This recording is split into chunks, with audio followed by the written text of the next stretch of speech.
Welcome back to the bullshit filter. Ray Yes. Harvey Harris. This is episode 132.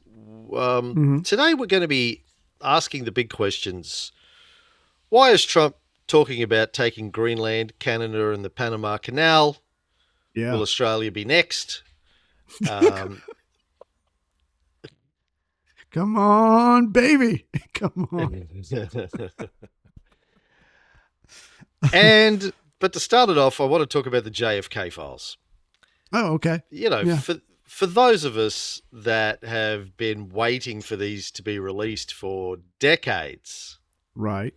we still don't have everything. But as I'm sure people have heard, a couple of weeks ago, as he promised to do 8 years ago and then just finally got around to it, He Trump forgot. got them to finally publish most of what's left of the files surrounding the assassination of John F. Kennedy. There are still some that Yeah. have not been released, apparently, and some of the ones that were released had been released before, but now they've been released in an unredacted format.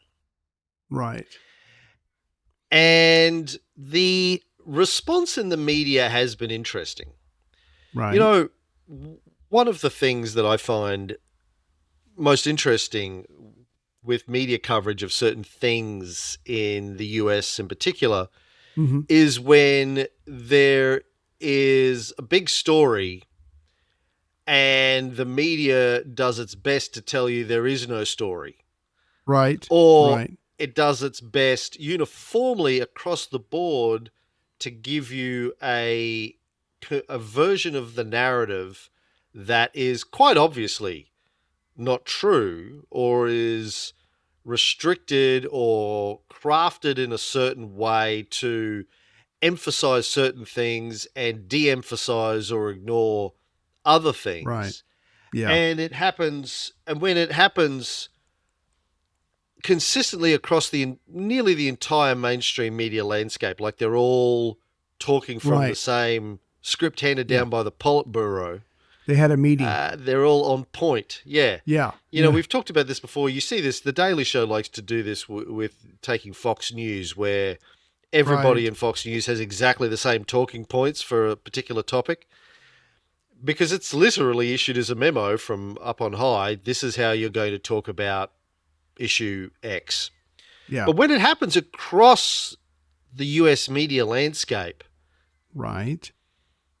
I'm pretty sure there isn't a memo that comes out from, I don't know who, Yeah. I would say the White House, to say this is how you're going to talk about things, particularly in this instance, where the White House's interests do not seem to align with the narrative that's coming out of the media.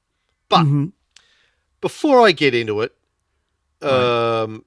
you're an American, I believe, or once were. Part time. Now you're sort of American adjunct, I think. You're That somewhat would be safe. aligned to being an Right. American. I think you're.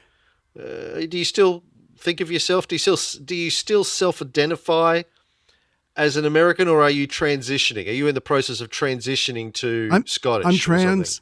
I'm trans. I am going back to being a Native American. I'm going to find the closest casino. 1/8 Cherokee. One Yeah. eighth. I'm gonna flash that 1/8 card. See if they'll take me in, because I'm pretty sure the health care is better there, and just be with my peeps. You still No. You Yeah. still have to live in the country, though. You don't get to. I thought Yes, you were moving the family to Scotland. How's that going?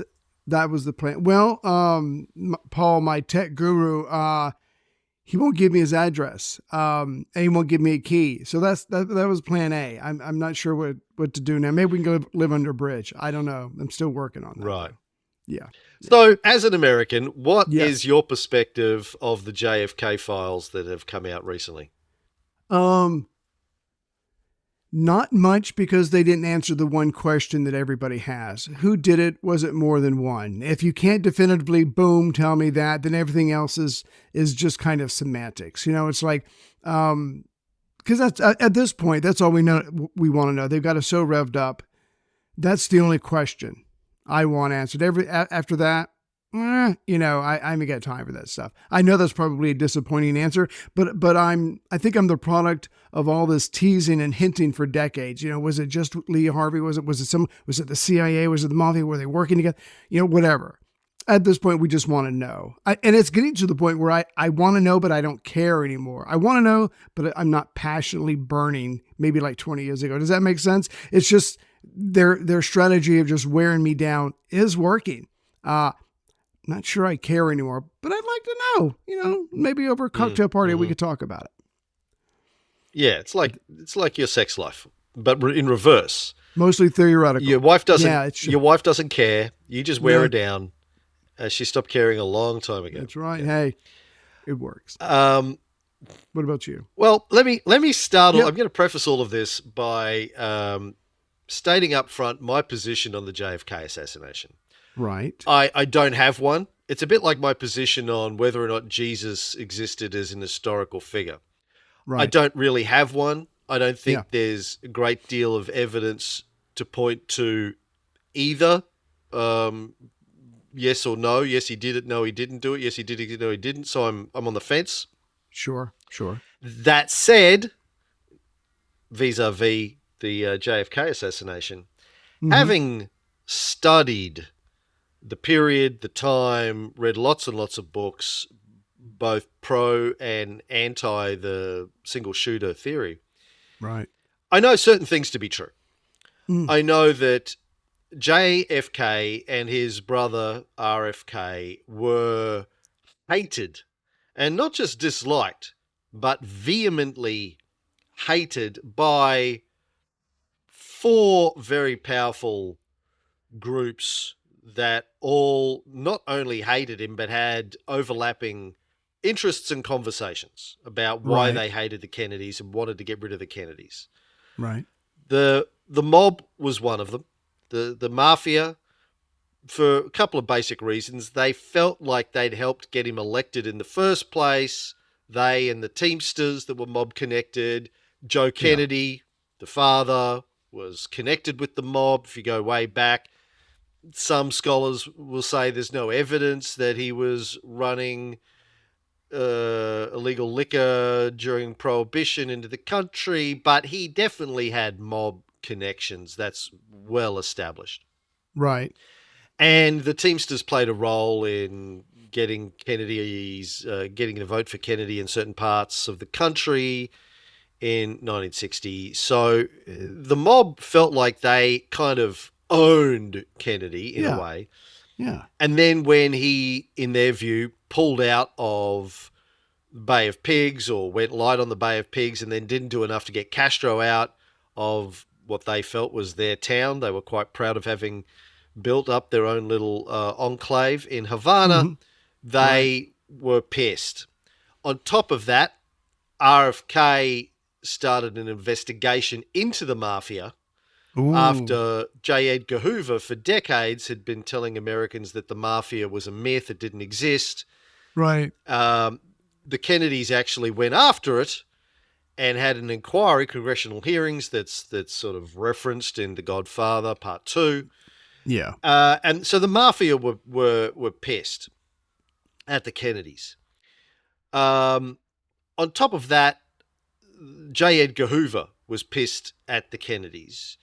The Kennedys hated Hoover, hated the FBI, like every president before them since the creation of the FBI. But Hoover was wily. Hoover had dirt on the Kennedys, particularly on John. And which wasn't hard. They were trying to get rid of him. They were trying to fire him. They were trying to dismantle the FBI. And he loathed the Kennedys for a whole bunch of reasons. The fact that he was this uptight, closeted homosexual, sort of hated the womanizing John in particular. RFK was also dalliances. Got around? No. The opposite. RFK was very, very preachy and very morally upright and superior, right? Which and also called out Hoover So RFK was the one that was leading the investigation into the Mafia and called out Hoover for basically lying about the Mafia for decades, suggesting that Hoover had some sort of a deal with the Mafia to turn a blind eye. So he was making Hoover look bad. Right. The CIA hated the Kennedys. And this is relevant to the files that came out because of the famous Schlesinger memo that has now been unredacted. Mm-hmm. But, for a whole bunch of reasons, how Kennedy sort of they felt had pulled back on the Bay of Pigs, didn't commit. And also that afterwards, he said he was going to splinter the CIA into 1,000 pieces. He had expressed a desire to destroy the CIA. Now, he didn't do it. Right. And in fact, he kept doing the sort of stuff that the CIA were doing, but he moved the control of that over to Bobby Kennedy. But he was very pissed with the CIA, fired the heads of the CIA, Richard Helms and Dulles. Got rid of them. So they were pissed. The CIA were pissed at the Kennedys. The CIA also had a relationship with the Mafia. They were collaborating on the whole Cuba thing. They had a relationship with Hoover. Right. And then the fourth one that gets the most ignored is LBJ. Lyndon Baines Johnson hated the Kennedys. John had put LBJ on the ticket, kind of was forced into it during his first run because LBJ basically ran the Senate. But it had been known that when he was going to run for his second term, he was going to get rid of LBJ off the ticket. LBJ spent his life wanting to be president. He believed it was his destiny to be president. And he kind of knew that if he was off the ticket, that was it. At his age, he was never going to get another shot at it. Exactly. And he deeply hated the Kennedys. The Kennedys deeply hated LBJ. LBJ had a relationship with Hoover. Hoover had sort of supported him throughout his entire career, a bit like he supported Nixon. Right. LBJ had criminal ties, criminal elements, like some crimes associated with him that were under investigation in November of 1963. One of his criminal associates who had committed murders was testifying and was about, scholars tend to believe, to throw LBJ under the bus as part of his case to try and get some leniency in his hearing. Yeah. And as we found out, and the only Trump, way that if you become president, it all goes away. Thank you. How convenient. LBJ knew that if he was president, suddenly all of that would go away. Exactly. So you had these four very, very powerful, and of course he was from Texas. Kennedy was assassinated in Texas. So you have these four very powerful interests that would have did benefit from the death of Kennedy, and then from the death of Bobby Kennedy. Right. So is that evidence that they were involved or that they knew? Or no, that's not evidence of that. It just is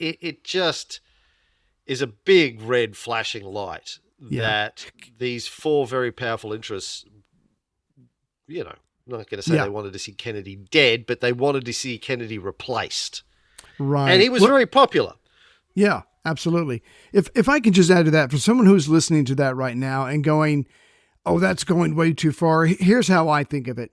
When they have a beef, when these powerful institutions, you can almost call them rival gangs. It doesn't matter that some of them are wearing uniforms. It doesn't work that way. They're gangs, and they're looking out for themselves. It's not like you and I don't like each other and we work in the same place and we're both walking up to the water cooler at the same time. And we're like, no. These are people that violence to solve a problem is a Tuesday for them. So like you said, it's not evidence, but out of four groups that you would not, four entities that you would not want to piss off, these are not the four. Okay. They're not the fuck. And he had all four of them riled up. Are the four. They're the big four. They're the four horsemen, if you will. You said they're not the four, but they are the four that you wouldn't want to piss off.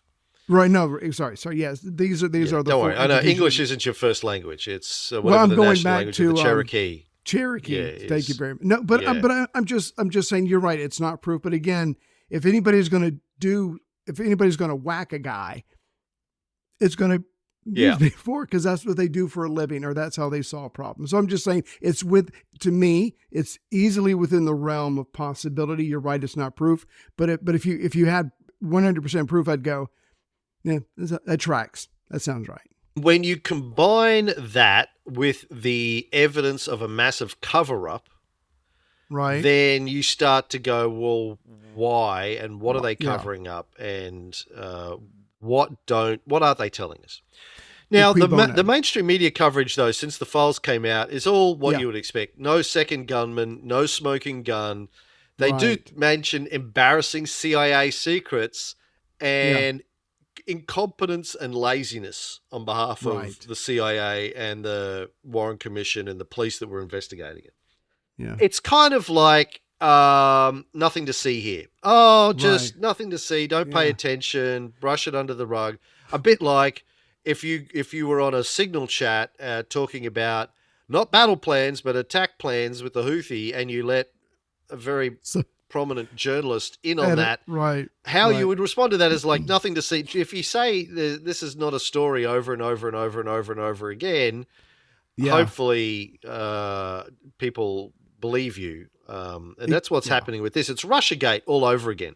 Media saturation, telling you what to think, which, is the first sign that there's probably some sort of cover-up going here. Now, here's the other things that are just fucking weird about this. Right. No one has even read the documents. So the media coverage saying there's nothing to see here, nothing to talk about, when no one has read the documents, is bizarre. Yeah. I know that no one has read the documents because I tried to read the documents. Right. And it's impossible to read the documents. If you haven't tried, I assume, did you try to read the documents? No. No, of course not. That would require effort. Thank you. There are 80,000 documents. Right. That's why. They're PDFs that have been scanned. Right. They're up on the National Archives site, .gov, but they're unsearchable. First thing I do is I go in and I search for, Johnny Roselli or something like that. Nothing.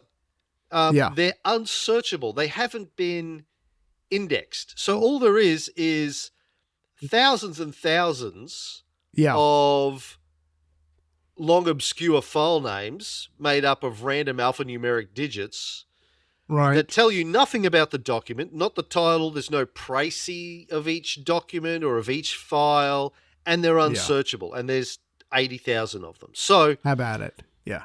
No one's, it's like needle in a haystack, open a random document, see what's in it. Right. There's no rhyme or reason why they were released like this is another question. Like, what the fuck are you doing in 2025 releasing a data dump like this that's not searchable? Yeah. It's in an era of AI launching these things with no indexing, no précis, no titles, not searchable. Right. Well, the thing that got me was when Trump said this was going to be released, it was like, ta-da, and then nothing. So you're right. It's nothing because it's not searchable. You'd have to go. So it's like, ta-da, nothing. Not unlike having sex with me, but that's not the point. The point is like, again, for him, it was a distraction because everybody, let's be honest, and we were talking about this before we went on air, the economy since he's taken over, not so good. So if you can have a distraction like the Kennedy files, why wouldn't you? Again, especially if there's nothing there, you get the distraction and yet you get to keep on checking. So for Trump, he has nothing to lose, but again, ta-da, nothing there makes no sense to me. I do not get that. And how do you not have it searchable? That's insane. You're absolutely right. It's because insanity. And then, go ahead. There was a congressional hearing couple of days ago that I watched. Right. My first question is, how the fuck do you have a congressional hearing about something that no one has read yet? Because it's unsearchable. The congressional hearing should have been, why the fuck aren't these things searchable? Right. Right. What the fuck is going on? Yeah. Do we have AI? Why? Yeah. Yeah. Why are we here? Yeah. There was a hearing when no one's had time to read them all yet. So it was kind of I think it was a hearing just to try and bring attention to it. They had Oliver Stone, they had Jeffrey Morley, some other scholars come on and talk about why the files are relevant, why they're important, why they need to be studied, what it tells us about American history, but also what it tells us about America today, because a lot of these things that have been classified and redacted, once they've been unclassified and unredacted, people are saying, why were these even classified and redacted in the first place? Makes no sense. It was just the CIA trying to protect their reputation, not really giving away any big state secrets. So there's a question mark around classification and the CIA and this sort of stuff. But there is lots of evidence. No, I was just going to give an example. In the Warren report, the assassin Lee Harvey Oswald's mother's dental records are in the Warren report. So again, I don't know if that was redacted, probably not. But again, that just shows you how far they were going just to fluff these pages and signifying nothing. So yeah, I'm not surprised if you could look at something and go, why in the hell was that redacted? But it was a different time, and who in the hell knows anymore? So some of the things that have been known for a while, but are better known now because some lines have been redacted from these reports. Right. The big thing is, at the time, 1963, after the assassination, and during the sort of investigations into it that happened in the 60s and the 70s, the CIA's line was that they didn't know much about Lee Harvey Oswald before the assassination. Right. They kind of, it's like, yeah, we heard of the guy. We looked into him once. We didn't know much about him. It turns out they had like nearly a 200-page dossier on him before the assassination. Right. They knew a lot about him. They had been following him. They had been bugging him. They were balls deep in Lee Harvey Oswald before the assassination. Right. And Jeffrey Morley runs a collection of JFK files and has written books about it for decades. Talked about them. He was at the hearing this week. Said that Oswald had been a subject of deep interest to the CIA long before the assassination, and the extent of this has only become clear in the last few years. For example, in October 1975, U.S. senators were investigating what the CIA knew about Oswald. And an October 1975 memo said they considered the agency not forthcoming. A version of that memo, released in 2023, redacted the name of the CIA security contact on Oswald in Mexico, as well as the identity of someone behind the, quote, penetration of the Cuban embassy there. Wow. The latest version shows that the security contact was the president of Mexico in 1975, Alvarez, who died in 2022, and that the Mexican government itself had penetrated the Cuban embassy. So if we wait another 50 years, go ahead. The 1975 memo, the CIA downplayed what it knew about Oswald's visit to Mexico City before the assassination. It said they'd recorded 3 phone calls between Oswald and a guard at the Soviet embassy, but only in the last one did Oswald identify himself.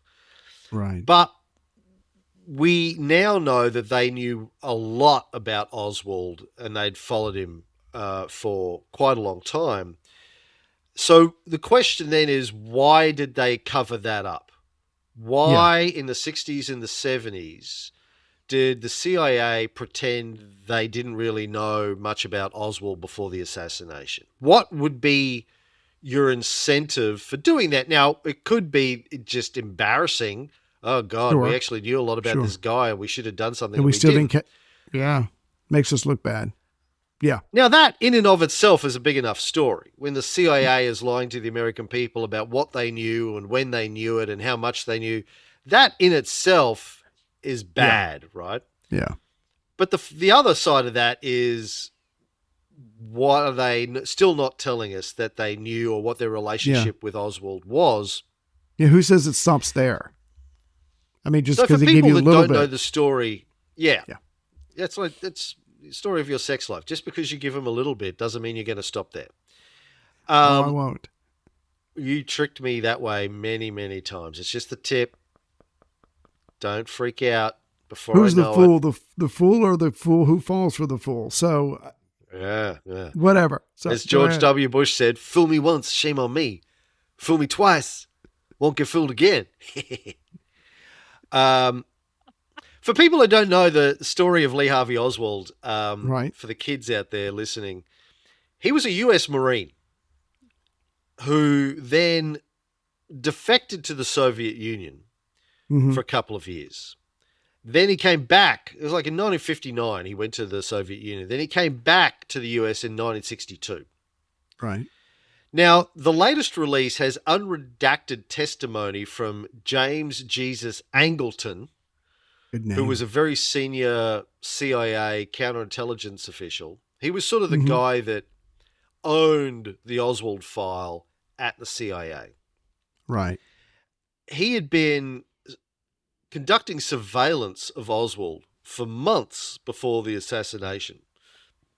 When he went to visit the Cuban consulate in Mexico, and when Oliver Stone interviewed Fidel Castro before he passed away, Castro talked about this. Right. How Oswald tried to move to Cuba, and they basically rejected him. They didn't trust him, so they said, "No, fuck off. Go, good and go." Right. So Angleton sort of lied about how much they knew about all of this. Right. So again, you got to ask, what's the motivation? Yeah. Why were they so interested in Oswald in the first place? Why did they lie about it afterwards?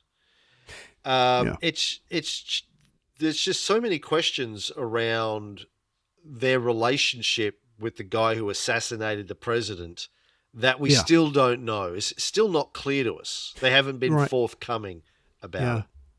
I feel pretty confident in saying the CIA does not, or maybe the FBI, since I'm an American, does not have a 200-page report on me. I know looks can be deceiving. There's not a lot going on here. Trust me. Now, the CIA has probably got 2,000, but the point is, there's just not, there's not. And they have 200 pages on this guy, and this is back in the late 50s and early 60s. That shit's got to be handwritten or typed. Come on. Clearly, they were following this guy. They were keeping up with this guy. They knew this guy. If you got 200 pages on someone, you know something about them. So again, there's so many questions, like when he came back to America, did he have an easy time getting back into America? Why did they let him back into America? We're in the middle of the fucking Cold War. How were we not paranoid and go, you had your chance. You fucking stayed in Russia. There's a gajillion still unanswered questions. And not just, was it the lone shooter? And again, maybe they'll let us know in a couple decades. And were they tailing the guy on November 22nd, 1963? Exactly. If you suspect this guy, like he defected to the Soviet Union, came back. Is that a red flag? Why? Yeah. Right? Why would you come back? Right. I wasn't happy. Sorry. Married to a Russian woman. Obviously a spy. Comes back. Now, obviously, they're going to, like, at the height of the Cold War, they're going to be keeping a very, very close eye on this guy. Yeah. So, it could be that they were just embarrassed that they didn't keep an eye on him. Or maybe they did know exactly where he was on November 22nd, 1963. Right. Have to cover that up. Yeah. Left him there because he was useful. So talking about Oswald in the Soviet Union, so there's a U.S. intelligence document dated November 20, 1991, which is a file that says that a KGB official named Slava Nikonov reviewed files from the KGB just before the collapse of the Soviet Union to determine if Oswald had been working for Soviet intelligence. Mm. And the document says that Nikonov is now confident that Oswald was at no time an agent controlled by the KGB. And he said that he doubted that anyone could control Oswald, but noted that the KGB watched him closely and constantly while he was in the USSR, and reported that he was a poor shot when he tried target firing in the USSR, and had a stormy relationship with Marinya, his Russian wife, who rode him incessantly. Right. So he was a poor shot, according to the KGB. And yet he was able to hit a moving target at whatever it was, 200 yards distance. Yeah. That's pretty good. KGB had determined he was a poor shot. Yeah. There's just so much that doesn't add up. Yeah. Now, there's another story that has become clearer from the new dump on the files. There was a previously unseen letter from a man named Sergei Shozhnorno, right, who claimed he tipped off the State Department that Oswald was going to assassinate Kennedy in August of 1963, 3 months before the assassination. Right. He claimed that he was informed of the plot by Bezra Azanova, the girlfriend of the Russian consul in Sofia, Bulgaria, who told him Lee Harvey Oswald is an assassin. He will kill Kennedy.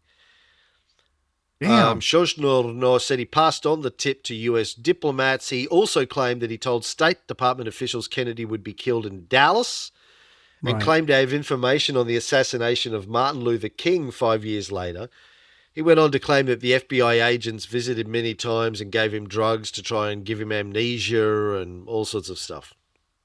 But okay, right. So, now, guy was probably crazy. Guy was probably making this stuff up, all of that. But why was this letter kept hidden for all of these decades? Why was this not released before now? Yeah. If you get to the third or fourth time and say, oh, they didn't want to be embarrassed, that starts to wear thin as a very human excuse. It starts to wear thin. But it's happening to me. Even that, that's not a good enough reason. A get out of jail free card. Yes, this is a government agency, professionals who has been lying / withholding information, not just from the American people, but from hearings, congressional investigations. That is unacceptable, and absolutely heads should be rolling. I mean, I guess everyone's dead probably now that was involved in this. Yeah, that's the point. But there should be, my assumption is if the CIA was lying then, they're lying now. If they were withholding information then, they were withholding information now. Cultures don't change. If you get away with it once, you'll try and get away with it again, et cetera, over time. But this brings me to the Schlesinger memo, and I think this is probably the biggest deal out of all of this. For the kids out there, Arthur Schlesinger Jr. was top Kennedy aide, historian, wrote a lot of books after the Kennedy administration about the history of the period.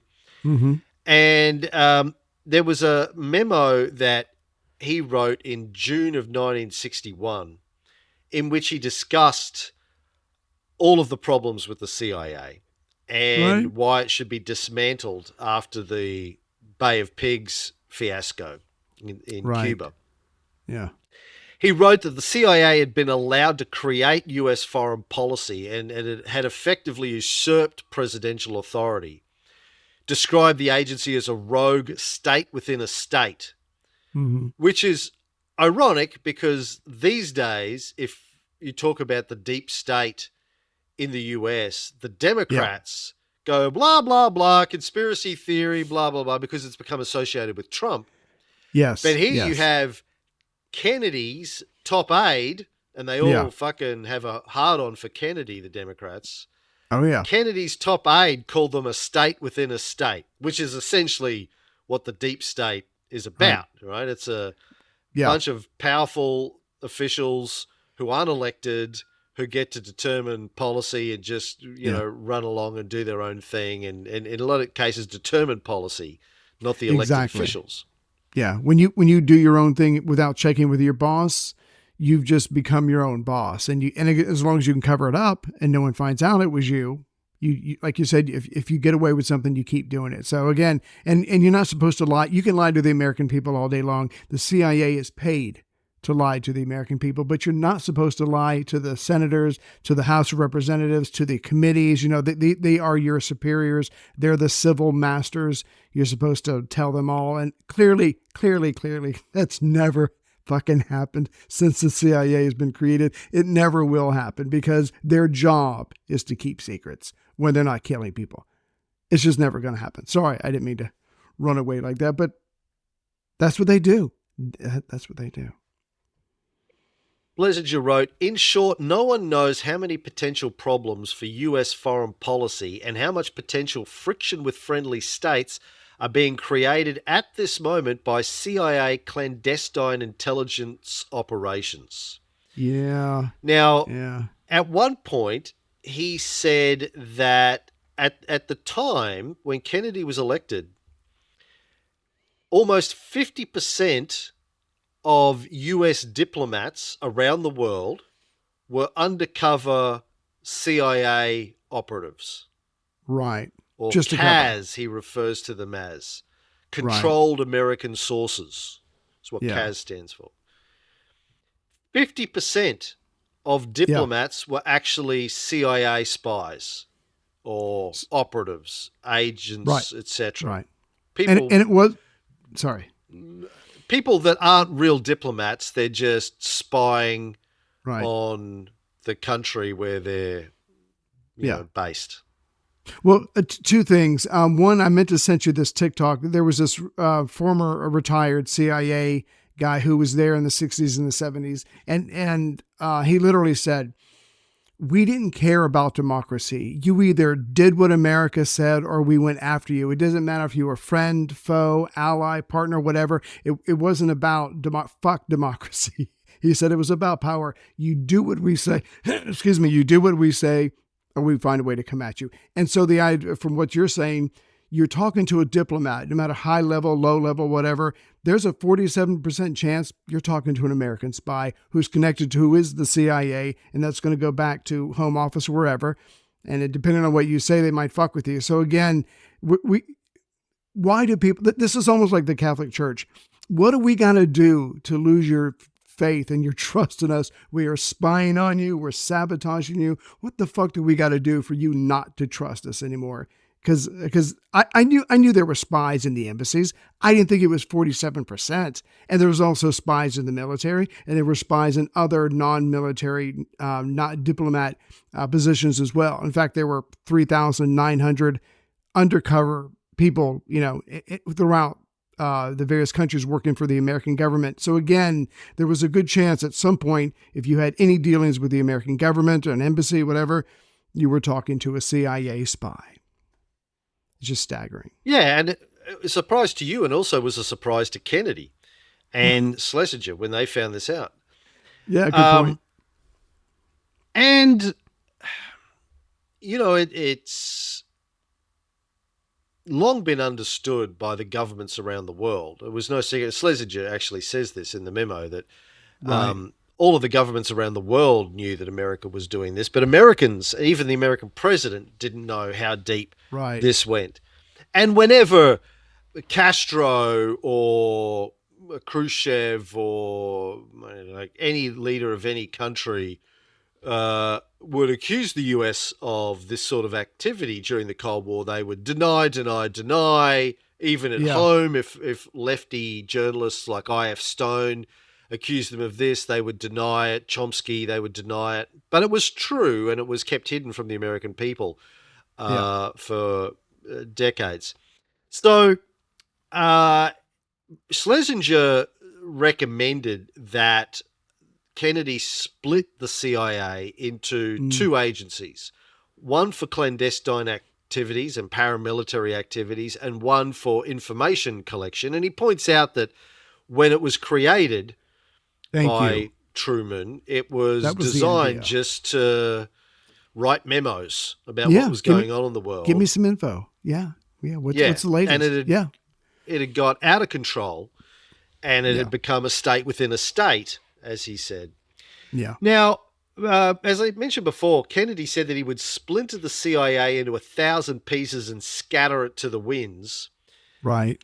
And he was thinking about reorganizing it, but didn't get around to it before he was assassinated. One thing he did do, though, was put his brother, the Attorney General, in charge of a group called Special Group Augmented, which was a top secret interagency unit in charge of covert operations around the world, included oversight of the CIA and the Pentagon.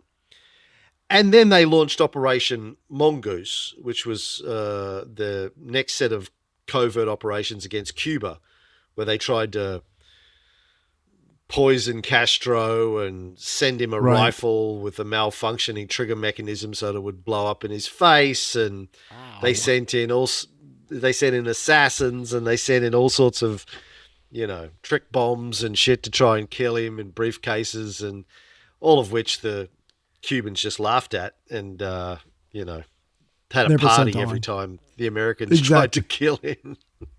Wasn't there, like, you told me a number and I read it in a book, there was like 300 and something attempts, might be too strong of a word, but there were 300 and something, it's like 67, I can't remember. I think it was roughly 700 plans they came up with to assassinate Castro. They didn't they only try and acted execute all of them. Yeah. But they put some we wheels know of in motion. About 700 plans they came up with to try and assassinate Castro. Can I just say something real quick before, I'm not sure how much more you got, but there was just something you just said just now, and I'm going to be a nerd for a second. It reminded me of Section 31 from Star Trek. That's what the CIA is. They're everywhere. It's this organization that supposedly answers to someone else, but it doesn't really. It does whatever the fuck it wants. It has unlimited funds. In fact, you don't know how much money it has, and you don't know who's working for it. Just to give an example, the embassy in Chile, 11 of the 13 political officers, or the staff, were spies that worked for the CIA. But the point is, they're like Section 31. You don't know who you're talking to. You don't know what they're up to. You don't know if they're being used, whatever. It's just literally that they answer to themselves. And that is scary as fuck. Yeah. Some other things we learned is that there was a declassified memo from June 1967 stating that a guy called Gary Underhill, who was a former U.S. Army intelligence officer, fled Washington in a very agitated state the day after JFK's assassination. He showed up at a friend's home in New Jersey late in the evening of November 23rd, and the friend said that he was sober but very badly shook. They say he attributed the Kennedy murder to a CIA clique which was carrying on a lucrative racket in gun running, narcotics, and other contraband. Said that they had killed Kennedy because he caught wind of the business and he was killed before he could blow the whistle. 6 months later, Underhill was found dead in his apartment in Washington. He had been shot behind the left ear and the gun was under the left side of his body. He was right-handed, and his death was ruled a suicide by the coroner. Details, people. When you go to kill someone, details. It's very important. We've talked about this. Do your research. Yeah. Do your research, people. Fuck. Sorry. We learned about an Australian connection. The top spy in Australia, a guy called Sir Charles Spry, Brisbane boy. Right. He was the head of ASIO, our spy organization, from 1950 to 1970. Damn. Evidence came out of a 1968 memo from Richard Helms. To Richard Helms, who was the CIA director at the time. It was a request from Sir Charles Spry to keep something the Australians had sent to the Warren Commission declassified. No, keep it classified, warned Right. against declassification of it. Yeah. So Charles, this was written by a guy called William Nelson, who was chief of the CIA's Far East Division. He sent it to Richard Helms. It says, Sir Charles's letter to you recommends against declassification of the Warren Commission document, which refers to our investigation of anonymous phone calls to the Canberra embassy before and after the assassination of President Kennedy. Ooh. And Helms responded to Spry, saying that there was not at the present time any intention to release the document. Should the question be raised at some future time, the points made by you in your letter provide every reason to keep the document out of the public domain. Damn. We don't know what that investigation was, what they were talking about, why they wanted to keep it a secret. Yeah. Damn. I want to know. Now you got me all worked up again. Now I want to know. You have to go find all those books that I read years ago. So, there's some of the things that have come out that we're more aware of. Just lots of questions around what did they know? When did they know it?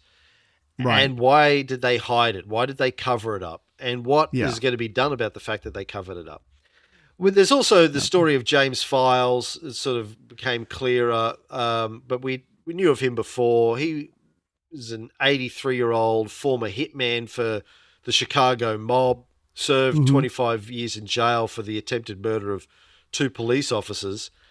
Damn. He claimed that he assassinated Kennedy. Right. He only admitted to that after converting to Christianity while in prison. Wanted to get it off his chest, said that he did it, explained how he did it, why he did it, when he did it. Oswald was the patsy. He was the one who really took the shot. No one believes his story. Well, not many people believe his story. He got written off. So, yes. A little bit more is uncovered. We'll have to wait for the next batch in 10, 20 years when more people who are involved are dead. Is that a fair assumption? Maybe they'll release some more information sometime in the future. Well, I don't know how much more there is, but there apparently are more files that haven't come out. But getting back to the CIA thing, one memo that came out was from 1975, where we learned that the CIA in 1973 had prepared a 693-page document citing instances where the CIA had exceeded its mandate. Right. 600 and something pages. Yeah. 693 pages citing instances. And I read through them all. I read through that one. It's fascinating. Well, I skimmed it, obviously. Fascinating. And this is part of the 75 inquiry into the CIA, where it was supposedly brought to heel. But as we know, that probably never happened. Yeah. So look, there's just a lot of stuff there.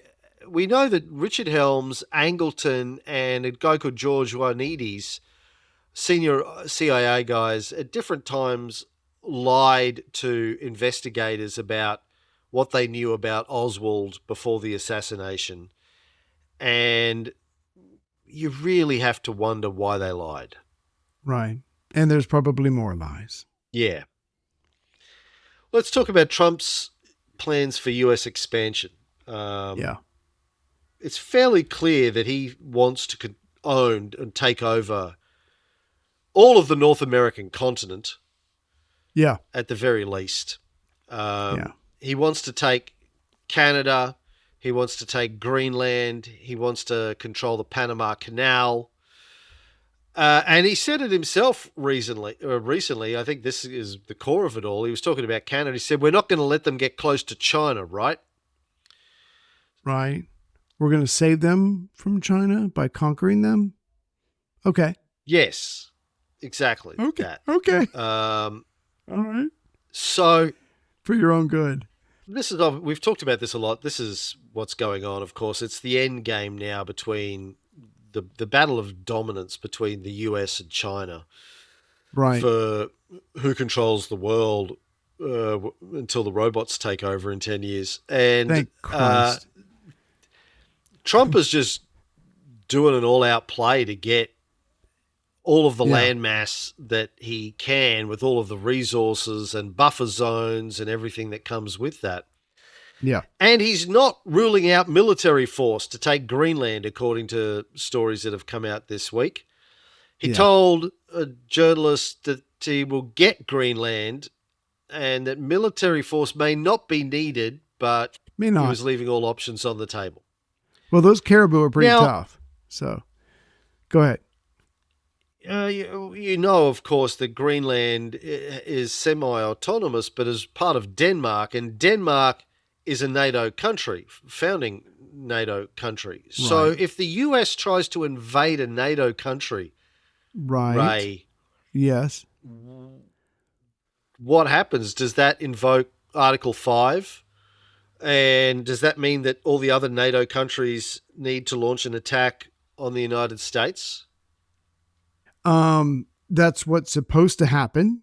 What would really happen depends upon the collective, how should I put this, backbone of the European Union, and NATO, obviously. I don't know, but I saw something where Trump was bitching about NATO countries need to buy more American arms, and then now they're not because he's been pissing them off. So now anyway. So the guy doesn't know what the fuck he's doing. But no, but that's the question. Isn't if it becomes a shooting war, what happens to NATO? What does it do? What happens to the United Nations? Is it a internal civil war? I mean, it can get really stupid, really scary, really quickly, and because it's so god darn awful, the idea of it, it's like, of course this is not going to happen because no one's that stupid. I think our leader has shown, hey, he's pretty stupid. Or maybe decisive or bold or whatever word he would use to describe himself. So, but the point is, and here's the point. I'm sorry, this is going to sound crazy, but this is how I think of Trump. You can't go from the Gulf of Mexico is now the Gulf of America to we want Greenland. They're both stupid, but he made one happen. Maybe he's sincere about the other one. You know what I'm saying? I mean, it's like he's just imposed tariffs on the whole world. And the whole fuck all y'alls. Fuck all. I don't get it. Anyway. Including a set of islands below Australia that has a population of 0 people. It just has penguins on it. Right. They are listed in the list of countries that have a 10% tariff imposed upon all of their goods and services that they export to the United States, which is a total of 0. Yeah. Look, he's obviously crazy interesting for American listeners to understand that the media coverage of the US in Australia right now is fascinating. Right. Please. Our Prime Minister, Anthony Albanese, is taking a very sort of patronizing position on America. Like, his view has been, look, we're not going to retaliate because we're grown-ups and this is just obviously nonsense. Right. We'll talk about it behind the scenes in diplomatic rooms and try and work something out. But this is not the actions of a friend. Exactly. Our opposition leader, Peter Dutton, who is trying to position himself in our upcoming federal election as the Australian version of Trump, right, is in a difficult situation now because this is crashing our economy. It's crashing our stock market as it's crashing stock markets around the world. It's going to cause big problems, possibly, another recession for the Australian economy. Very, very difficult if you're trying to align yourself with being the Trump of Australia when Trump has just now pissed off nearly the entire country. Exactly.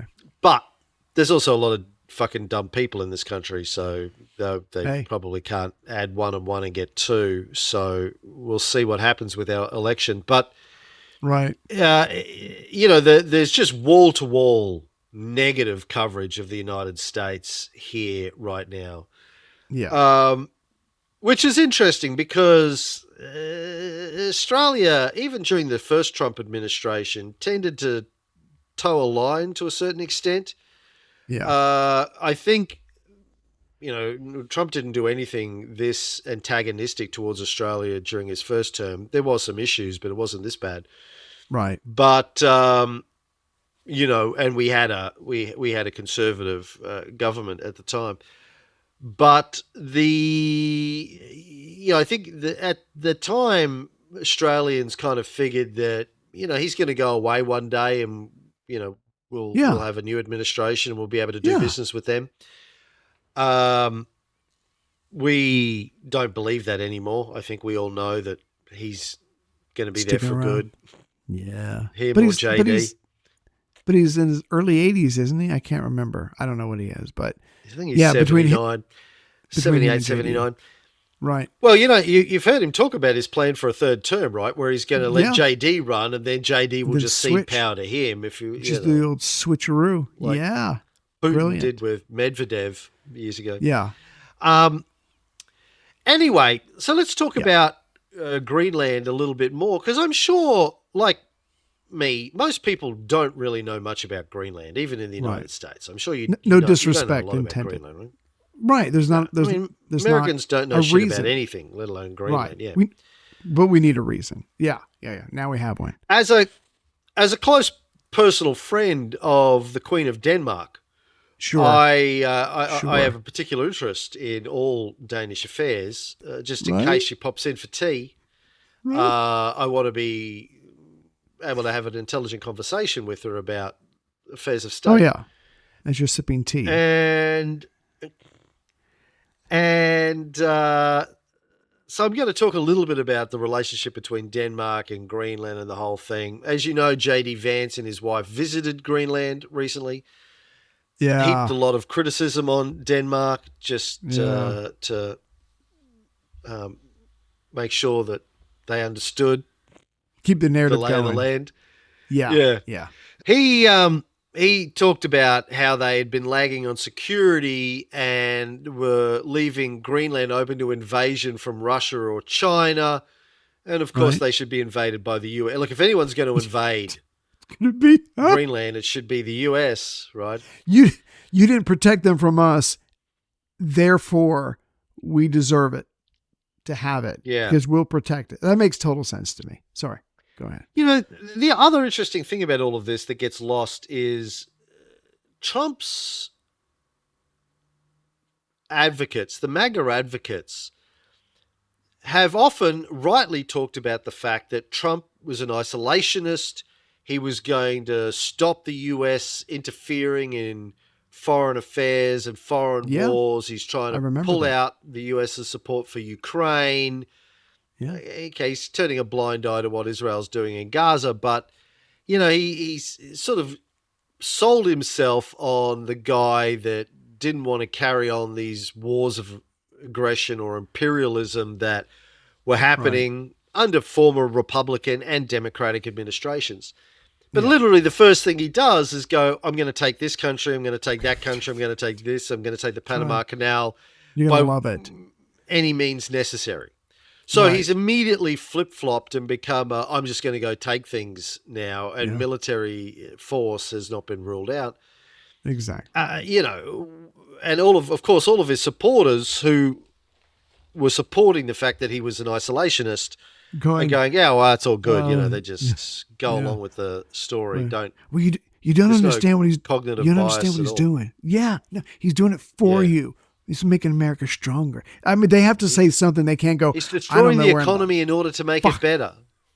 Yeah, you got to tear it down in order to rebuild. I think that's that's the plan. Anyway, which is exactly what he campaigned on, wasn't it? I'm going to destroy the economy. I'm pretty sure that's what he bring campaigned it back bigger and better.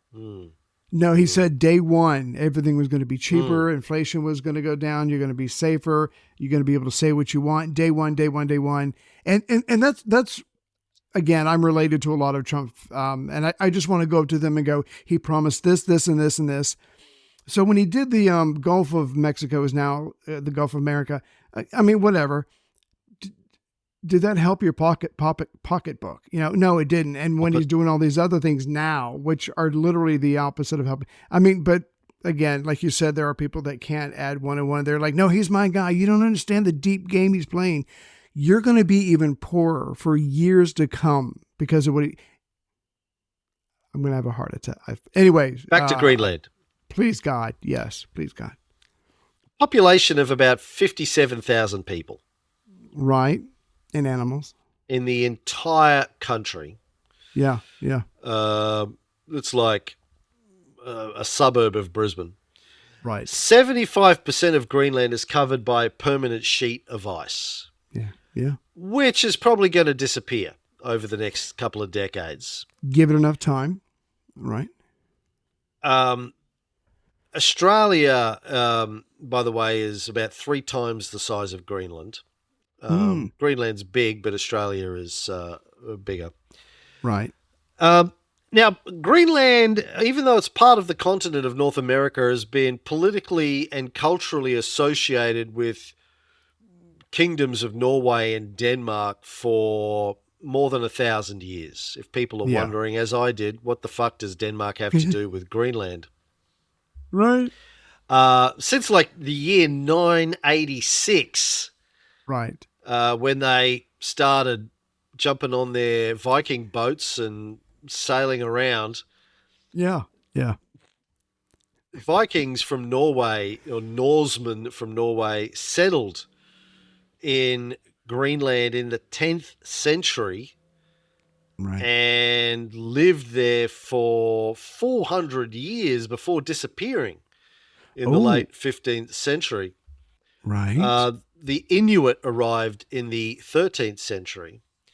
But then there was, a bunch of sort of alliances and wars between Sweden and Denmark and Norway. There was this thing called the Kalmar Union. In 1397, a sort of weird political menage a trois between Denmark, Norway, and Sweden. They were ruled by a single monarch. Yeah. Right. Single monarch, shared a crown, but Sweden bailed out in the 16th century, fed up with the Danes trying to boss everyone around. Denmark and Norway stuck it out for a bit longer. Right. But then after the Napoleonic Wars, Denmark backed the wrong horse. Denmark backed Napoleon. Sweden was run by a former Napoleonic general, Bernadotte, who then created a new monarchy in Sweden. He had a falling out with Napoleon, and Sweden said, hey, we need a new monarch. Do you want to come and be a monarch? He was like, fuck yeah, that sounds good. So he went to Sweden. On my way. And Denmark and Sweden sort of had a messy divorce, but Denmark got to keep all of Norway's overseas colonies.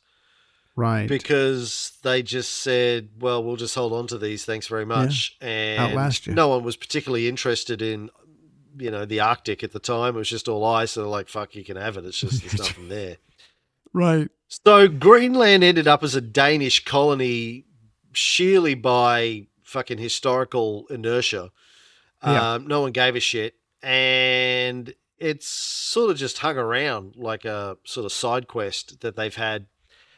Yeah. And Denmark shells about $600 million annually to Greenland, about 25% of its GDP, to keep it running, because Greenland doesn't have much of an economy. Again, it's mostly ice. There's only 60,000 people.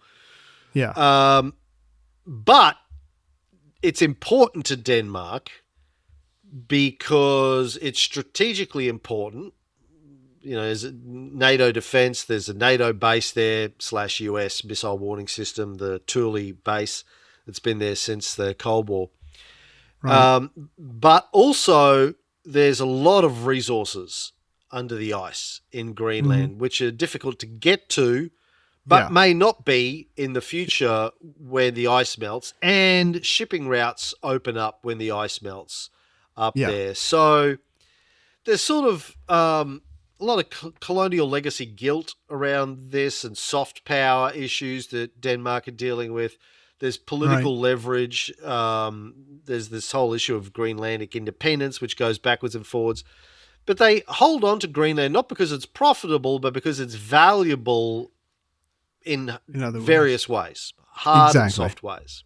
Yes, exactly. Yeah. But why is Trump interested in it? The story is a bit murky. So it's very close to Russia, which would make Right. sense if Trump was Biden and he wanted to push this narrative that Russia's the big bad and they're going to invade. But that's not a Trump narrative. He's Right. not scared of Putin. He's not scared of Russia. Yeah. So when he then says they need it because they don't want it to fall into the hands of Russia, it's not about invasion. It's about rare earth minerals. For people who don't know what rare earth minerals are, a lot of the minerals that go into making computer chips and AI Mm. chips and chips that are going to power your self-driving cars and your robots are rare. That's why they're called rare. And China Right. controls about 70 to 80% of the global market of rare earth minerals. Wow. Right. So, big issue in this trade war with China when China controls these things which control a large percentage of the future. Hmm. The US wants to get their hands on as many rare earth mineral sources as they can, and Greenland is a big one of those. Right. And so I'll talk about that a little bit later on, some of the deep sources that they have. But there's this other story that's not getting a lot of press that I learned about, which is fucking bonkers and fascinating. Have you heard Right. about Praxis? No. Tell me about it. Hold on to your seat. So, have you read Atlas Shrugged? Long audiobook, long time ago. Okay. For people who don't know, Atlas Shrugged is the second and final novel that Ayn Rand wrote. The first one was called Mm. The Fountainhead. The second one was called Atlas Shrugged. Right. Both great books. I love both books and have read them many times. Mm-hmm. People may be surprised at that because I'm somewhere left of Che Guevara on the political spectrum, but I'm also a big fan of Ayn Rand. Don't agree Gotcha. with everything that Ayn Rand thought. Yeah. Read her books on philosophy, on objectivism, etc., etc. Right. Admire it. Don't agree with it. Agree with bits of it. Don't agree with all of it. Don't take anything whole as bolus. That's me because I'm autistic. I take my own path. I told you about Right. the autism thing, right? Did I say about that Yes. last week? Yes. Yeah, You showed me okay. the badge. Go ahead. Yeah. Sorry. I'm not an asshole. I'm just autistic. So the plot line of Atlas Shrugged, for people who haven't read it, there's this famous line, "Who is John Galt?" is the famous line from the book. Because people go around asking people that in this book. Who is John Galt? Who is John Galt? No one knows what the question means or Right. who he is. The plot of the book is rich, successful businessmen in the United States just start disappearing and their businesses close down. Okay. No explanation. No one knows what's going on. They just disappear. And over the course of the book, there's a lot of, people trying to work out what's going on, where are they all going to, what's happening. And it turns out that they've all gone to an island and set up their own little civilization on an island, all of the successful business people. Nice. And John Galt is part of this whole movement. And it happened because they felt like they were being treated unfairly by the socialists who were trying to tax them. Ayn Right. Rand grew up in Russia, left it when the revolution happened, went to America, and was a big advocate. She was anti-communist, anti-socialism, pro-capitalism, and her books were really trying to talk about capitalism as this great, heroic human enterprise that should be admired and protected, that capitalists and business people were visionaries and leaders that should be protected and admired and given space and room to innovate and make the world a better place, a more beautiful place. Great again. Yeah, to make it great again, and not fall into the trap of socialism and communism, which she saw as the weak and the weak-minded and the lazy, trying to steal from the people that were the creators and the doers. All right.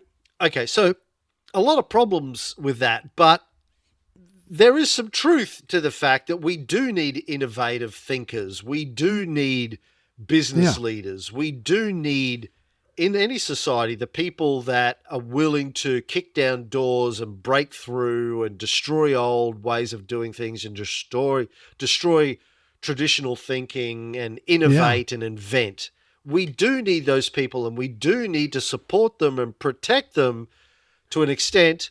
We also need to understand that a lot of those people are psychopaths and should not be given unlimited power and unlimited, or you end up with Doge. Right. You end up with them dismantling the Department of Education. Yeah. Oh, by the way, did you read the Thomas Friedman article in the New York Times this week? Mm-mm. Oh, what do you say? I Facebooked about it. The title of the article, and look, I don't like Thomas Friedman, generally speaking. He's a pro-American, rah-rah, pro-American imperialist dipshit. But he wrote an article that's called something like, "I've seen the future and we are not it, and this is not it," or something. Right. And he went to China and took a tour was given a tour of like the greatest R&D plants in China. Huawei, when Trump had the CFO of Huawei arrested in Canada back in his first term. Yeah. And then organized all of the Western countries to sort of put sanctions on Huawei, and even here they couldn't bid for technological infrastructure projects. Huawei just doubled down in China. He took a tour of an R&D facility they've got that's like 34 football fields in size, and it's just all AI and robotics, and it's like this futuristic thing. And he did this whole thing about, he went to lots and lots of these sorts of places in China, how China is just absolutely doubling down on AI and robotics and education and making their country the smartest, most futuristic society the human race has ever seen. Whereas in the US, they're dismantling the Department of Education, dismantling science, trying to stop universities from teaching critical thinking, etc., etc. And we get rid of foreign students, and we're wrecking our economy. So we don't need enemies. We'll do it ourselves, and we'll do it better than you could. But it's fascinating when you get a guy like Friedman, who is traditionally very, very rah-rah American, yeah, red, white, and blue, to be writing an article in the New York Times saying this country's fucked and China's the future, which we know, but we don't. Anyway, please, getting back to Atlas Shrugged and who is John Galt and this island for rich people. That's what Praxis is. So, there was a book written a few years ago by a guy called Balaji Srinivasan. He has a degree from Stanford in electrical engineering, was the co-founder of a bunch of startups, including Coinbase, who is the former CTO of Coinbase. Right. He had a crypto startup that was sold to Coinbase. He became the CTO of Coinbase, big crypto company. Then he also became a general partner at Andreessen Horowitz, Mark Andreessen's venture capital company. Mark Andreessen, for the kids out there, is one of the founders of the internet as you know it.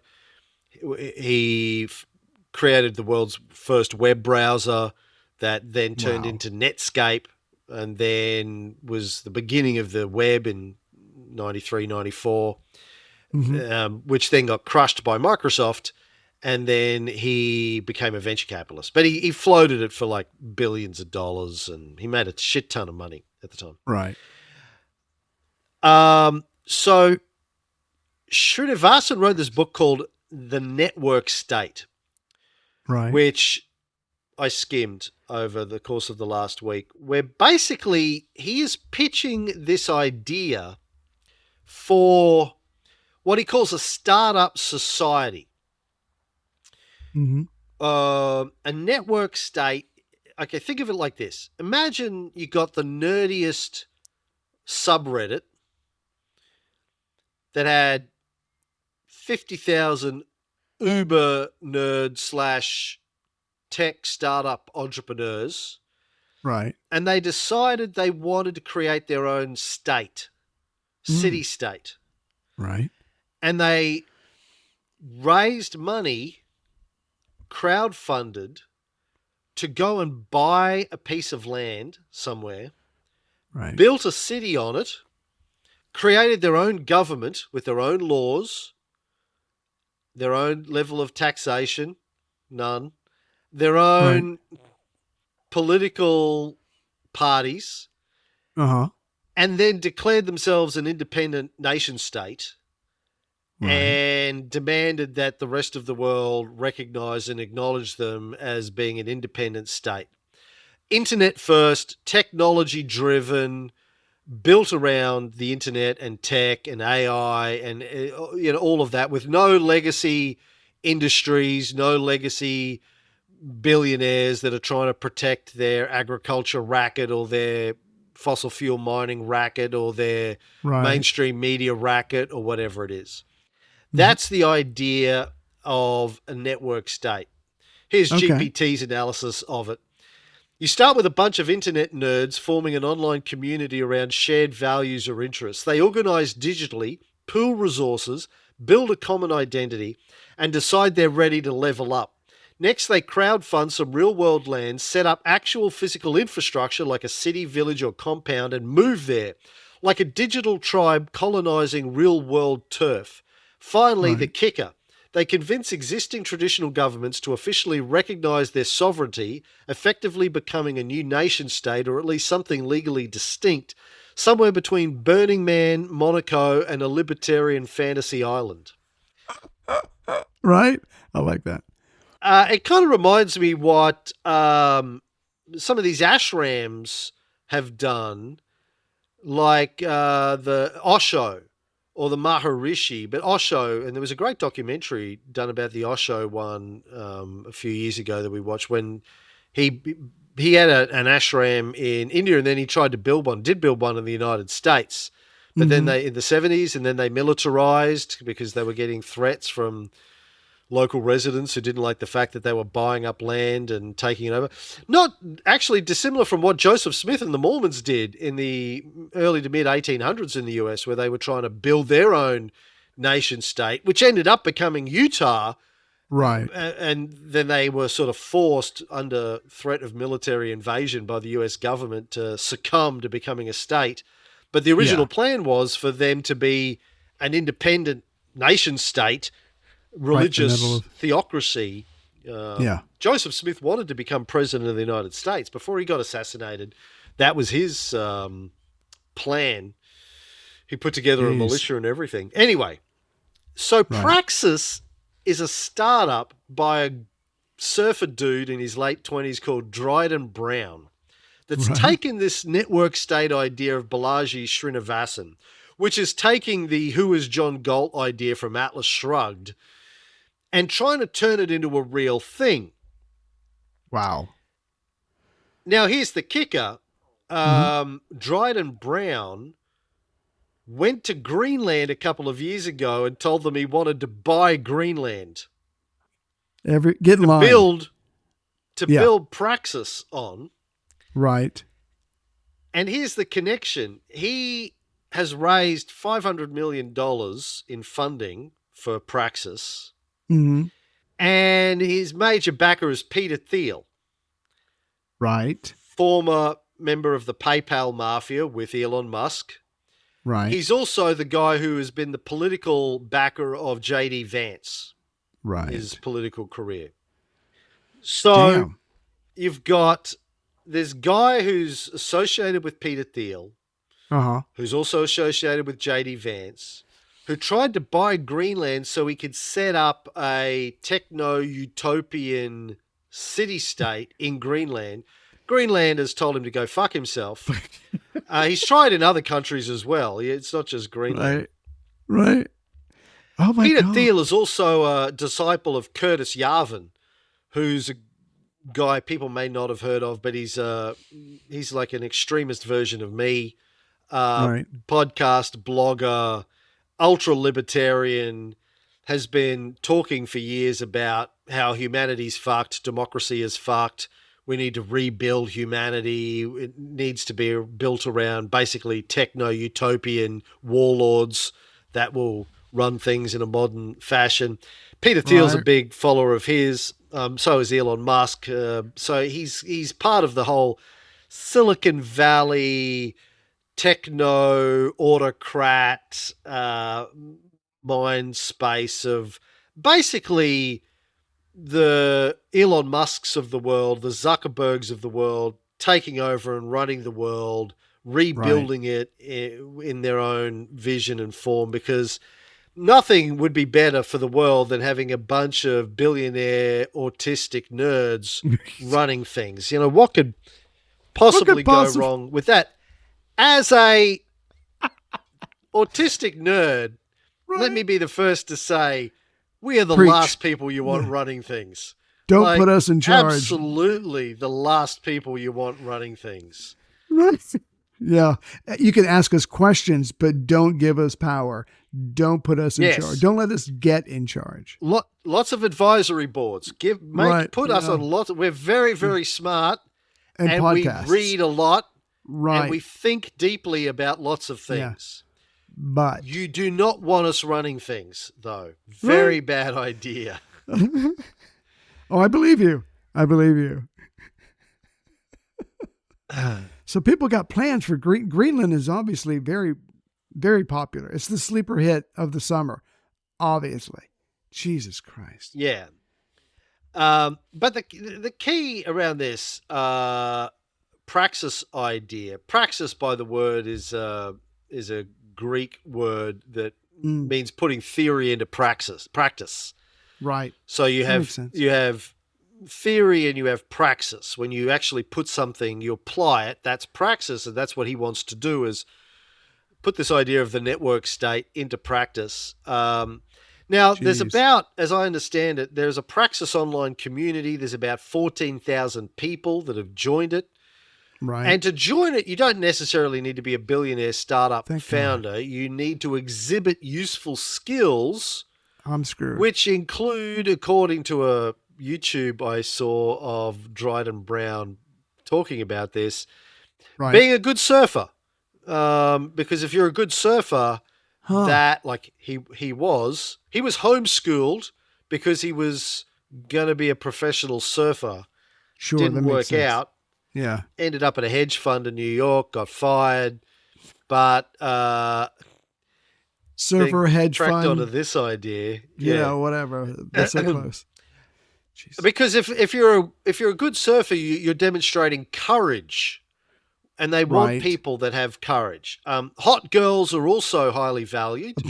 So they are never rules discouraged. Both of those things rule you and I out.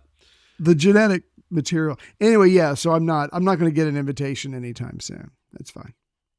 By the way, if you've got a spare 15 minutes, track down Dryden Brown's YouTube talk that he gave at some network state conference. Totally fucking the most bonkers thing you'll see this week. And I've watched a 3-hour Bollywood film, and it's still the most bonkers thing. I watched the fucking hearing into the JFK files. This was still the most bonkers thing I've seen this week. Can I just ask real quick, the JFK hearing, it reminds me of that scene in Star Wars where they capture Poe and they're like, who talks first? Do you talk first and then I talk, or do I talk? I mean, literally, if no one's read the fucking thing, how can but I digress. Anyway. Yeah. Idiots. Now, just to tie up the whole Peter Thiel connection loop hole further. Yes. Who? I'm sure you're very close to this. Who is the US's ambassador to Denmark at the moment, Ray? Oh, it's that guy with the thing. No, I could not tell you. No idea. Who is it? Trump's ambassador to Denmark is Ken Howry. Okay. Tell me about Ken. Formerly was, I think, the ambassador to Sweden or Norway. Now the ambassador to Denmark, which Good job. Oversees Greenland. Right. Yep.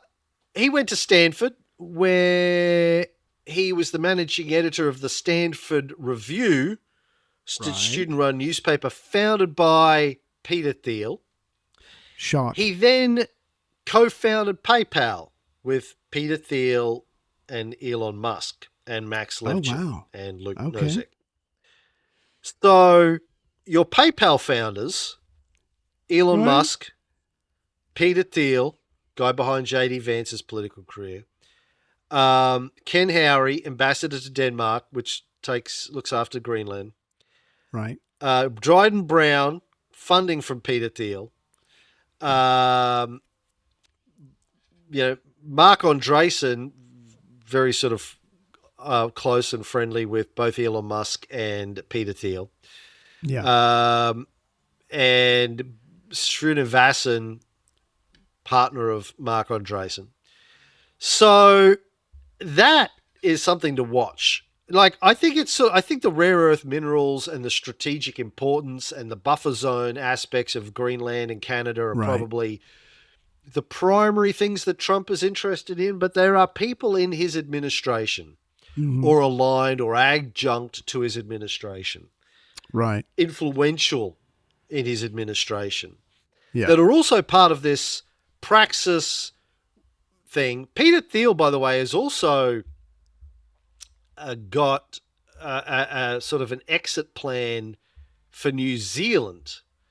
He's been working on his sort of exit plan if it all goes wrong for a long time. In 2011, he was granted New Zealand citizenship, just in case things go belly up in the United States. He's got his exit plan. And I think the Praxis thing is also part of that. It's like we have our own city-state. It's the ultimate sort of masturbatory dream of if you're the man who, what do you get, the guy who's got everything? His own world. His own kingdom, basically. Yeah. These guys, this is the return of feudalism. Right. You and I talk about feudalism a lot in our Renaissance series, in our ancient Rome series, in our ancient Greece series, and even in the Cold War series. I mean, Stalin basically tried to set up Russia as his own feudal domain. Feudalism, but particularly if there were a lot of these rich, powerful guys. We've been talking about this in the Renaissance. The First Crusade, you had all of these young, rich aristocrats from Europe who weren't going to inherit daddy's empire because they were the second born. They wanted their own kingdom, so they were like, fuck it, we'll go to Turkey. Make our own. And you take our own kingdom, build our own kingdom there, right? Yeah. This idea, it makes sense. If you're rich, you're powerful, and it gets irksome when you have to abide by the laws that other people are setting. You're like, who the fuck are you? Why do you get to tell me what to do? It's the war. This is just an example. Humans are not capable of having everything they want. We go astray when we're not told no, when we literally have hundreds of millions or billions of dollars. Again, humans weren't not meant to have everything. We don't do well when that happens. History shows. Speak for yourself. I want to have everything. Don't listen to you. Just don't take orders from... Don't listen to me. I will give orders. I recommend you all don't day listen long. to them, but All day, every day. yeah. Okay. Yeah, we'll do it right now, Yeah. sir. Yeah, sure, boss. We got you. Here's the thing. Anyway. Yes. Because I am autistic and I'm smart Right. enough to know that I should not be in control. If I had ultimate power, I Right. would just put a lot of really, really smart people in control of things and say, listen, don't ask me. You just do it. Yeah. And I look forward to my ignore email. me. Ignore it. Right. If I say anything, do the opposite. It's like in Right, Seinfeld. You know, like George, just do the opposite of everything I think I should do, and everything will work out good Right. for you. That's how you know. That's how you know. Yeah. Back to rare earth minerals, just to wrap up. Right. Greenland is basically a giant icy treasure chest. Yeah. Everyone wants to get their grubby little hands on what's underneath Greenland because they're essential for the future of tech, electronics, renewable energy, and especially military tech. Yes. Basically, Greenland is the Arctic version of Saudi Arabia, but for rare earth minerals instead of oil, neodymium instead of oil. They've got a bunch of really big deposits up there that they're not mining yet, again, because it's too difficult to get to with all of the layers of ice that are over the top of it. Right. But everyone wants to get their hands on this and figure out how to get access to it. Mm-hmm. And there are political roadblocks. Greenland is somewhat quasi-independent. Yes. All 58,000 of them. Good for them. But climate change is coming. The ice sheets are melting. Yeah. It's putting Greenland in play, you know. A target. And so, yes, it's a bit like Africa was in the 19th century. Everyone's trying to figure out how to get their hands on it, how to exploit it, how to, it's the great global game of colonialism all over again. And, as has been Ukraine in the last 10 or 20 years, the dirty truth is the great game never stopped. People like to pretend that the world suddenly got civilized after World War II. It didn't. No. What happened after World War II is we had a period of détente because of thermonuclear weapons, and we had the big players had to be a little bit more careful about how they threw their weight around. The US figured out how to do it with just large-scale bribery and implied threats. Yeah. And scalpel. The Soviets tried to counter that to the best of their ability, but they had far less money to do it than the US did, and far deeper domestic economic problems and infrastructure issues, etc., etc. Yeah. So literacy issues, educational issues, the whole range of things, as did China, and China's had a single-minded focus in the last 50 years to catch up, which they have now done. But the US was trying to control all of the countries that they wanted access to through soft power and overthrows where required, but it was all done through cutouts, buffers, secretly, covertly supporting renegade armies and generals that would overthrow a government, and then we give you air cover support using USAID or Voice of America or whatever it is to say, oh, well, those were bad guys anyway. They deserve to be overthrown. And these new guys, we think they're pretty good guys. They're better guys. More like us. That was the game plan for the last sort of 70, 75 years. Yeah. So, but the gloves are off now when it comes to Panama Canal, when it comes to Greenland.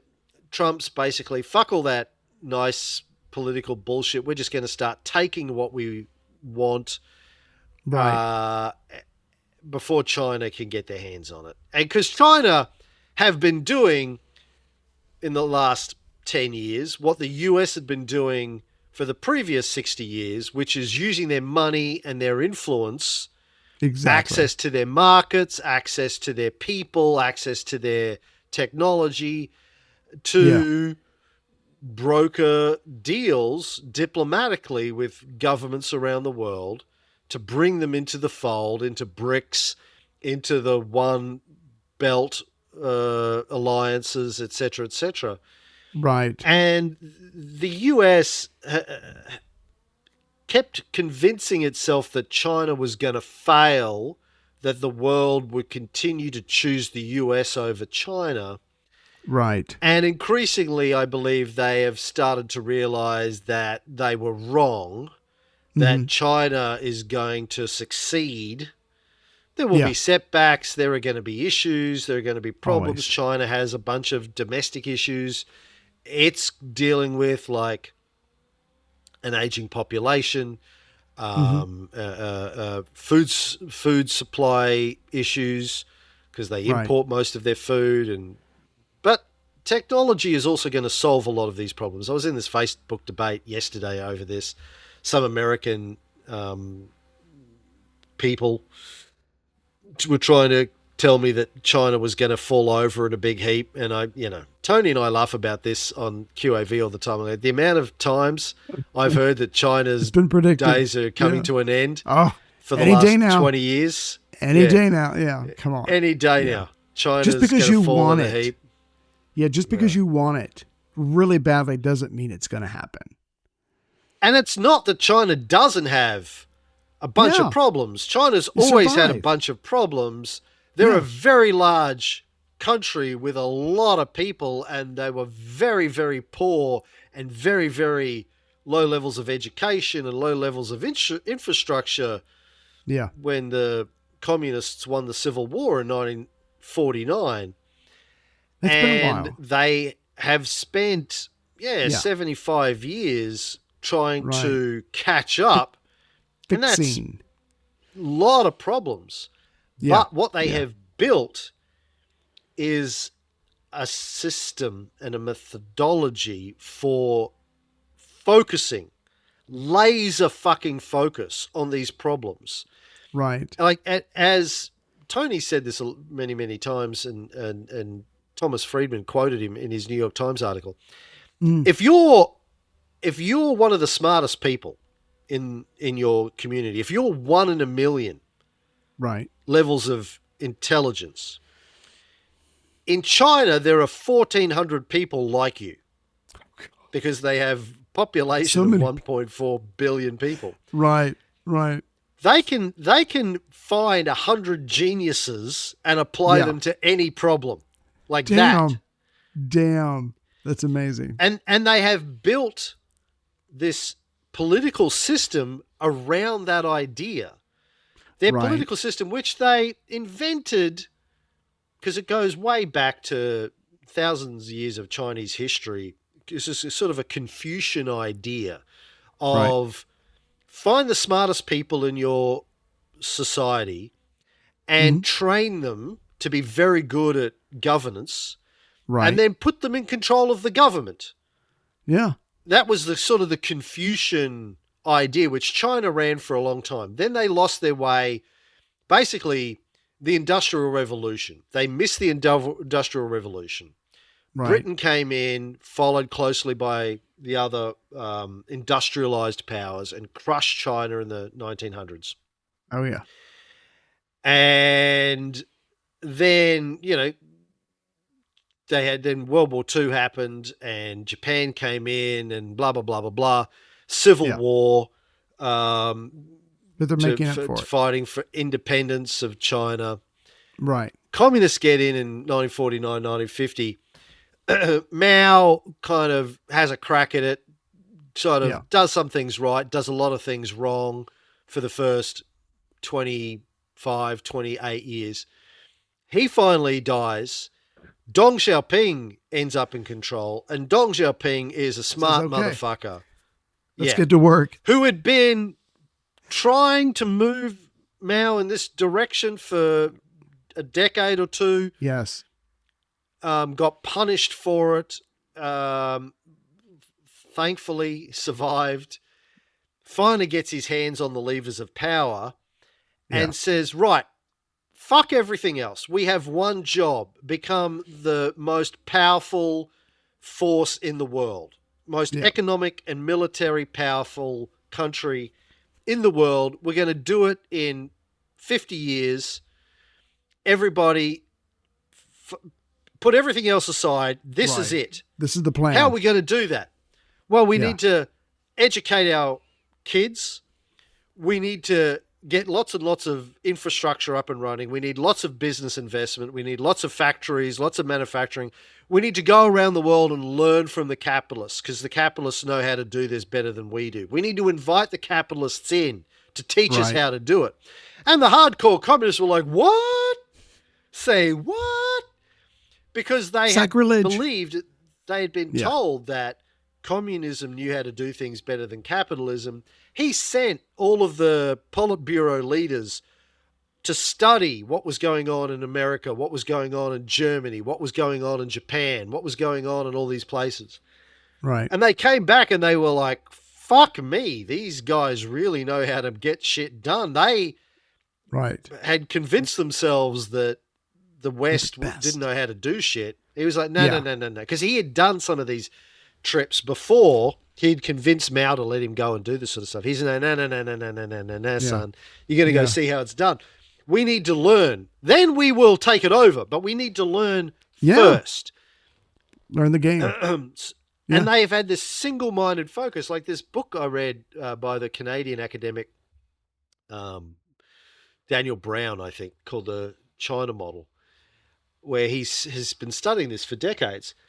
So they invented it, but then they lost it. And then Lee Kuan Yew picked it up in Singapore and ran Singapore that way.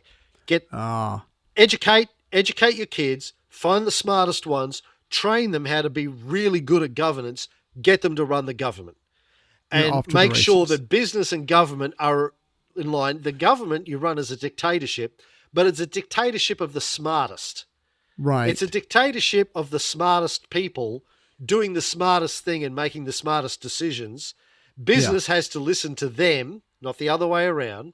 That's how Lee Kuan Yew turned Singapore from a tiny little British protectorate island into a major fucking economic power and was respected, even though he was a dictator, by all of the leaders of the West, because he was a pro-capitalist dictator, but who did a great job. Yeah. So they went, and Deng Xiaoping was a big fan of Lee Kuan Yew. Lee Kuan Yew was a big fan of Deng Xiaoping.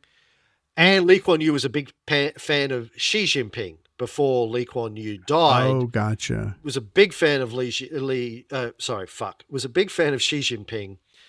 Said that Xi Jinping was basically the Nelson Mandela of China.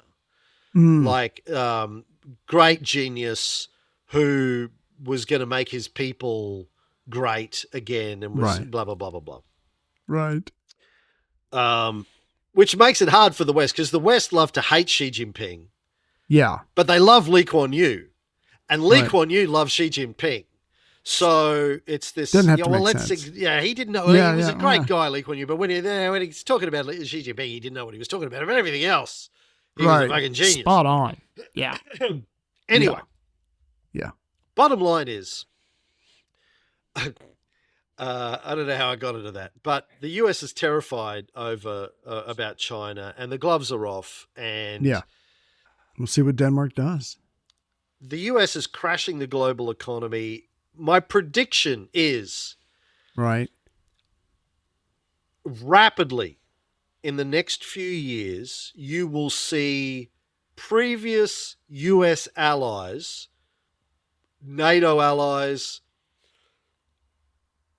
like Australia that are part of ASEAN and the AUKUS deal.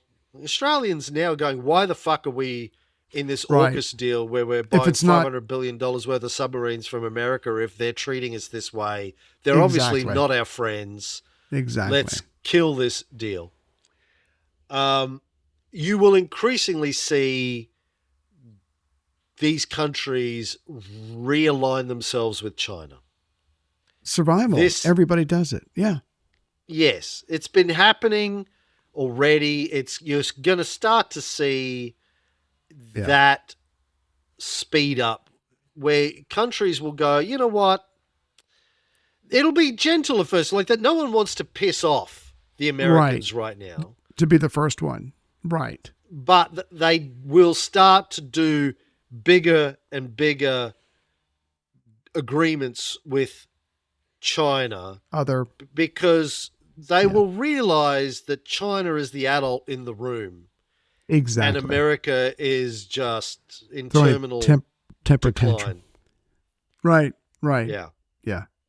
Remember a couple of weeks ago when someone said, "Oh, he's crashing the market so he and his friends can buy in, and then they'll stop doing all this stupid stuff." That was a pipe dream. I wish that's what he's doing, because he's truly right. I mean, he might do that as well. I but still believe that can happen. Yeah. Yeah. Well, they're that really can still happen. I mean, yeah. Put my investor hat on in a moment. One of the problems that markets around the world have right now, governments have, and investors have, business leaders have, is no one knows, because no one's been told, what the long-term plan for these tariffs is. They could be there for 10 years. They could disappear tomorrow. No one knows, because Trump is just airy-fairy about the whole thing. They're going to stay in place until he decides to get rid of them, right? Yeah. So businesses that are trying to write 5-year strategic plans can't do that.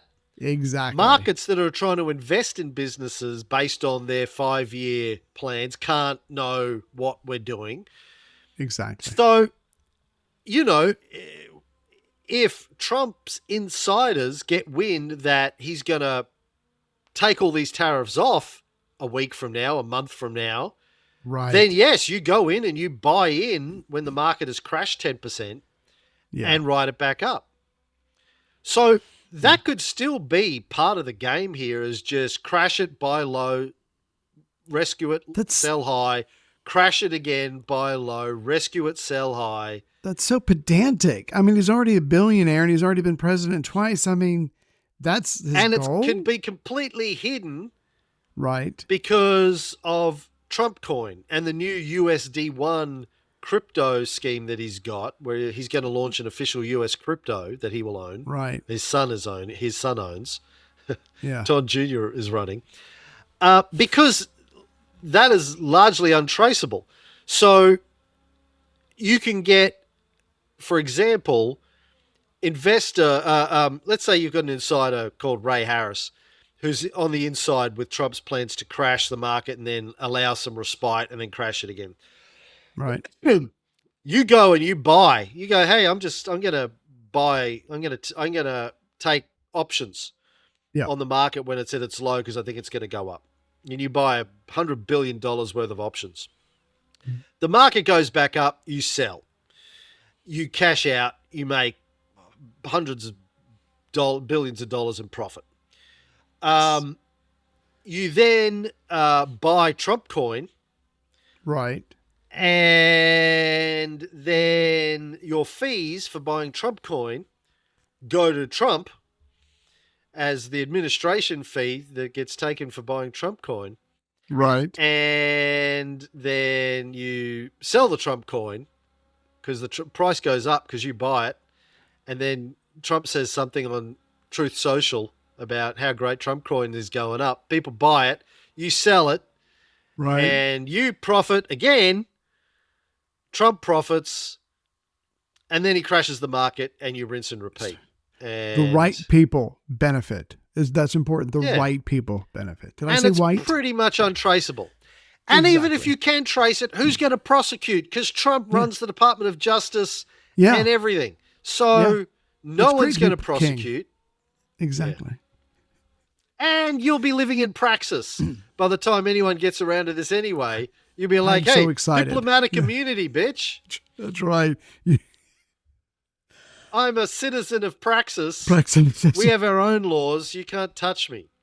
And we're not a member of the International Criminal Court like America. God. We don't recognize the ICC or the World Court. Well, I'm not moving to Greenland. It is one of the greatest scams in history going on right now. And it's just, as an historian, it's Yeah. fascinating just to watch it play out. Two words. People, Markham, Yeah. Chrissy, I don't Right. read Markham's posts, Facebook posts, because Right. they just trigger me, and then I have to force myself not to respond. Sure. And that eats up energy. But Chrissy told me that Markham posted something. He was probably posting an article where somebody said, I've spent my whole life wondering how Germany could go the way that it did in the 1930s. How could these Right. good people end up being run by fascists? And Yeah. now I understand how it happens. And as an historian, it's a unique, in some ways, a rare opportunity to see firsthand To experience how countries slide into this kind of thing, right? We're watching it Yeah. unfold and Right. going, and no one's doing anything about it. Do you remember Exactly. when Biden, with a smile on his face and a handshake, handed over power to Donald Trump? And I said, what the fuck are you doing? If he's as bad as you say he is, Right. why are you handing the keys to the power over to him?